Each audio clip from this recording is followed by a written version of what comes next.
Joe, what do you think the biggest issues are facing Americans right now? Our deficits, our debt, the spending is it's out of control. Who would have ever thought after all this time we'd be this far in debt? We need to limit the ability of the vote buyers to indebt our children and our grandchildren. I have 5 kids and 14 grandchildren, and they are being made debt slaves.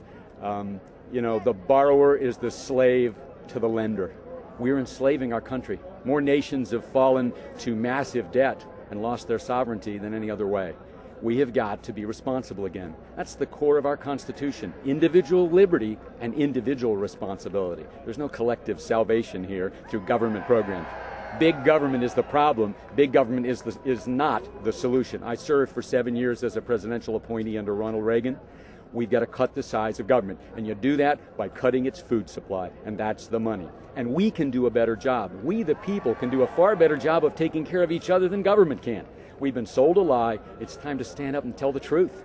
But there is life after debt. Consider the future. Consider our future children, their future. Congress is operating in a manner that they have a willful disregard for the future of this nation, economically, socially, as far as foreign policy, pretty much across the board. And I would just urge them to say, look at the future of this nation, and pay attention to what America is saying to them. Are you concerned about the national debt? Absolutely. I don't know how we're going to pay for it. I mean, it's $13 trillion and growing hourly.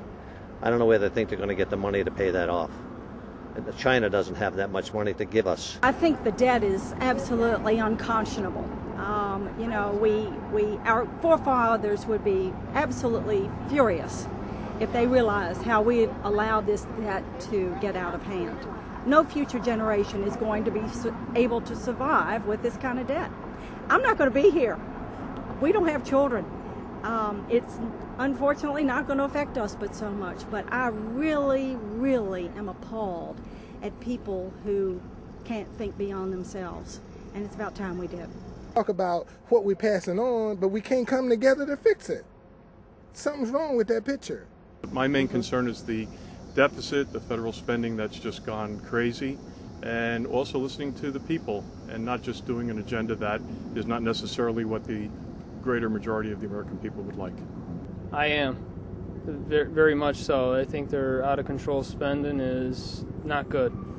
And they need to literally cut taxes and cut spending right now before our kids and our future is completely messed up. And I don't want that. Absolutely. It's atrocious. It's absolutely atrocious. And the waste. I once heard a great speaker at a convention right after the 9/11 disaster. And he said, I have an idea for people who work for the government.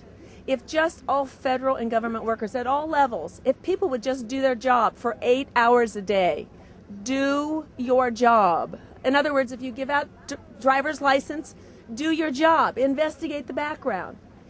And this was a retired CIA agent. And he said, if we could just get people for 8 hours a day to truly care and do their job, we can make massive change in America. I don't want to pass this on to my grandchildren and great-grandchildren. It's just too much.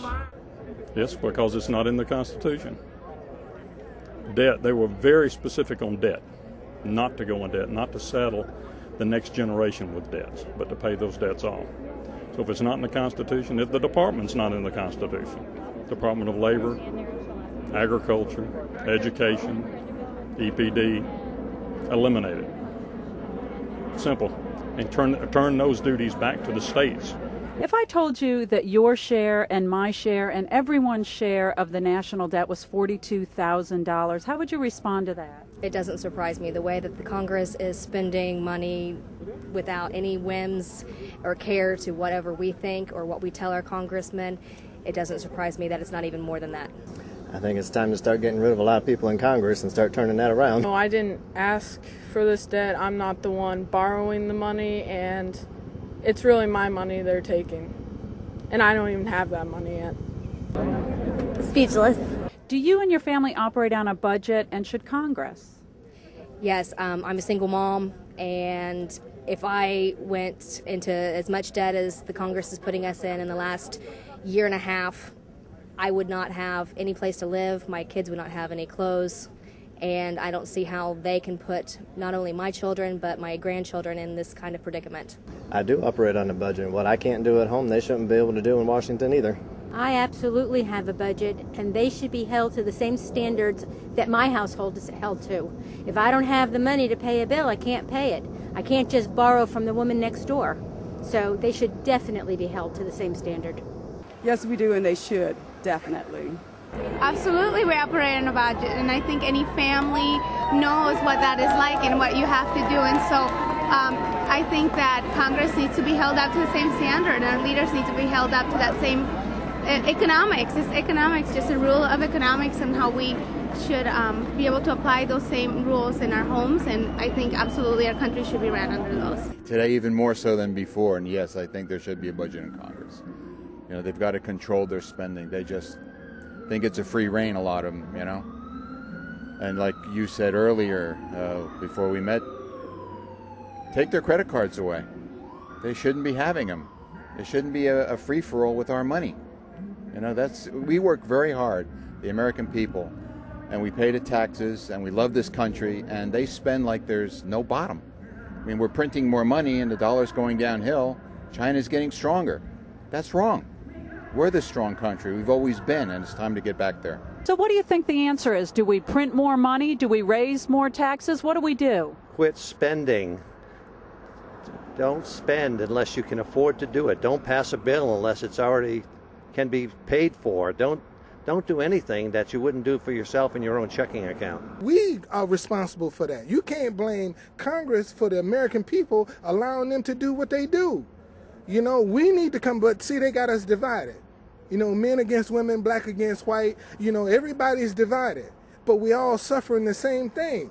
Somebody's gonna have to wake up. I know you probably didn't come for this, but you know, that's what we need to come together as one in America.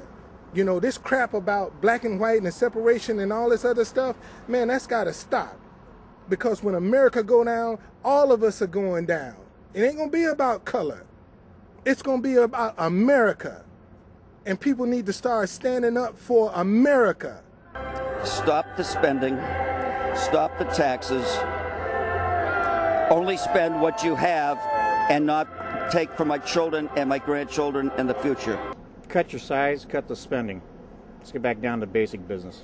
There's one thing that I've always been taught, that you don't have the funds to pay for what you want to do, you can't do it.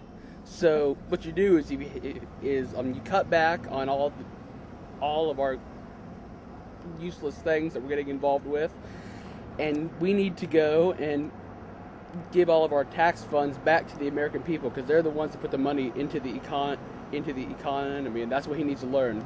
Basic principles. Mr. Obama, Nancy, and Mr. Harry Reid, they all need to learn that.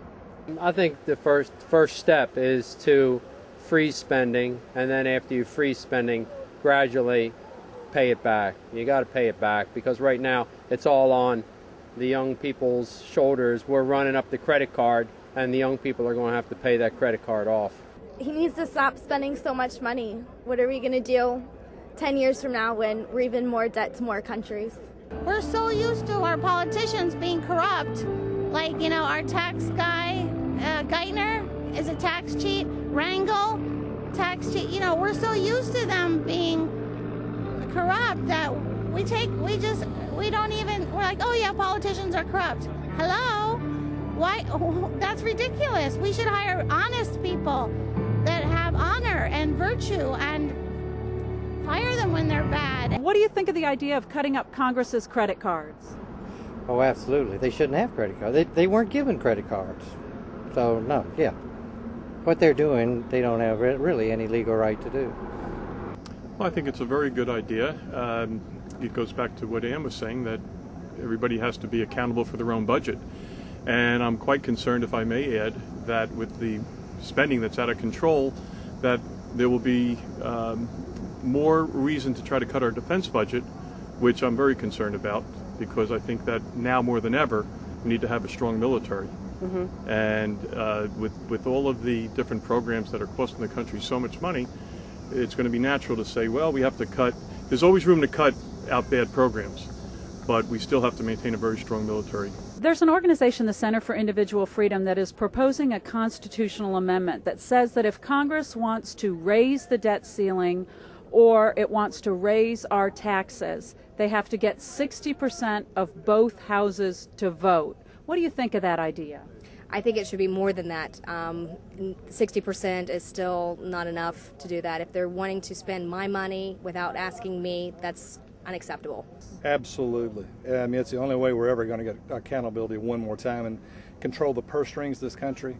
And they're out of their minds with where they spend like there is no tomorrow. There's no, like Pam suggested a while ago, we all live within budgets, the people out here in this country. And the way that they just give money away and have no thinking about where it's coming from and doing away with, you know, and thinking about taxing us beyond the thinking again is that they have a money tree out here in this park or something, you know, they're constantly pulling money off of.